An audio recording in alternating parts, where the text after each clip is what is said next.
جنازہ ہے. اللہ کے نبی صلی اللہ علیہ وسلم نے ارشاد فرمایا مجھے پتا ہے لیکن ہے تو میرا امتی.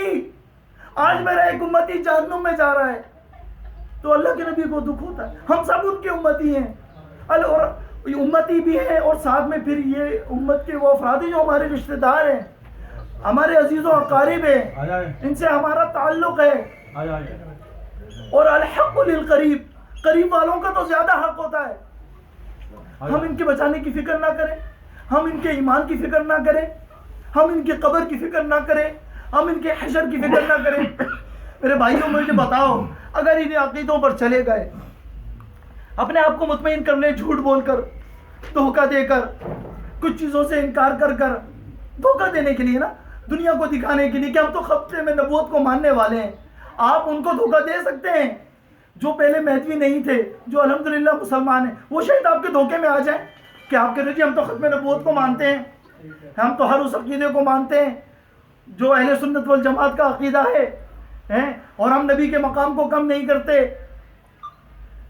لیکن جو تمہارے اندر سے نکل کر آئے ہیں, جنہوں نے یہ ساری کتابیں پہلے پڑھی ہوئی ہیں, جن کو یہ عقائد بتائے ہمارے بڑوں نے, ہمیں سمجھائے, ہمیں سکھائے, ہمیں تیاریاں کروائیں, اور آج وہ ہم سے کہہ رہے ہیں کہ ہمارا عقیدہ ہی نہیں ہے. آپ ہمیں دھوکہ نہیں دے سکتے. ہم لوگوں کو بتائیں گے یہ جھوٹ بول رہے ہیں, یہ غلط بیانی کر رہے ہیں, یہ آج بھی ہمارے ایمانوں سے کھلواڑ کر رہے ہیں, یہ آج بھی ہمیں جہنم کی طرف دوڑوا رہے ہیں. تو میرے بھائیوں, خدا کے لیے, ہم نے کسی کے لیے نہیں جینا, ہم نے کسی کو حساب نہیں دینا, ہم نے اپنے رب کے آگے حساب دینا ہے, ہم نے اپنی قبروں میں جانا ہے. باپ کام نہیں آئے گا, بھائی کام نہیں آئے گا, ماں کام نہیں آئے گی, رشتہ دار کام نہیں آئیں گے. وہاں کیا جواب دیں گے؟ من نبی کا, تمہارا نبی کون تھا؟ کس منہ سے بولے کہ محمد الرسول اللہ؟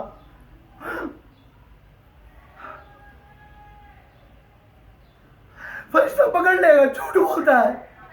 تو نے تو پتہ نہیں کس کس کو نبی بنایا تھا, تو نے تو پتہ نہیں کس کو اٹھا کر نبی کے برابر میں لا کر کھڑا کر دیا تھا.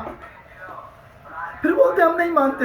ان کا مبلغ, ان کا عالم ہزاروں لوگوں کے سامنے بیٹھ کر بیان کر رہا ہے اور کہہ رہا ہے کہ اللہ کے نبی مہدی موعود علیہ السلام, جون پوری جس کو یہ مہدی کہتے ہیں, جب وہ مدینے گئے تو وہ حضور کے روزے پہ نہیں گئے, حضور صلی اللہ علیہ وسلم کے روزے پہ نہیں گئے. آپ بتائیں ہم مدینے کیوں جاتے ہیں؟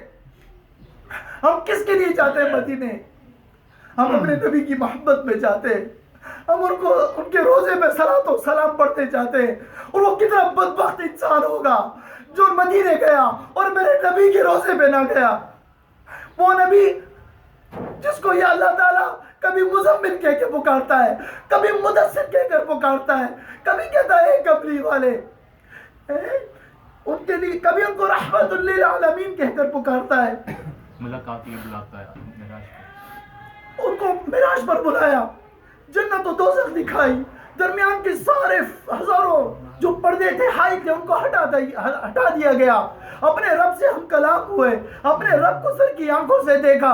ایسا نبی اس کو جھٹلا دے, اس کے روزے پہ جاتے ہیں, ان کی زیارت کے لیے, ان کے روزے کی زیارت کے لیے جاتے ہیں. اہل سنت والجماعت کا اجتماعی عقیدہ ہے کہ آپ صلی اللہ علیہ وسلم اپنے روزے میں موجود ہیں, آپ ہمارے سلاموں کو سنتے ہیں, آپ خود ہمیں جواب دیتے ہیں.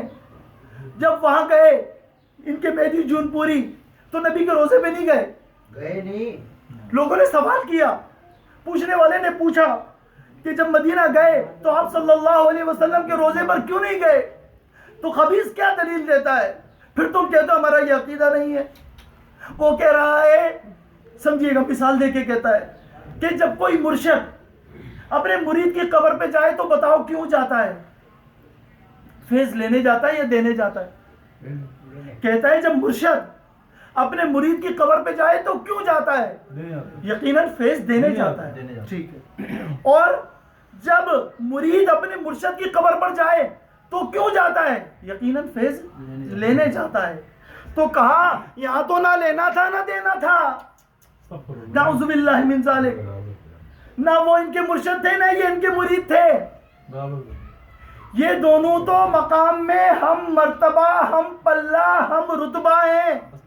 ذاتیں دو ہیں, منصب ایک ہے. اس لیے نہیں گئے, ان سے لینا بھی نہیں تھا, ان کو دینا بھی نہیں تھا. لعنت ہو ایسے عقیدے پہ. ڈوب کے مر جانا چاہیے ایسا عقیدہ رکھنے والوں کو. اور تم کہہ رہے ہو ہمارا یہ عقیدہ نہیں ہے. تمہاری کتابیں چیخ چیخ کر کہہ رہی ہیں یہ تمہارا عقیدہ ہے. آج میری عمر 40 سال ہو گئی.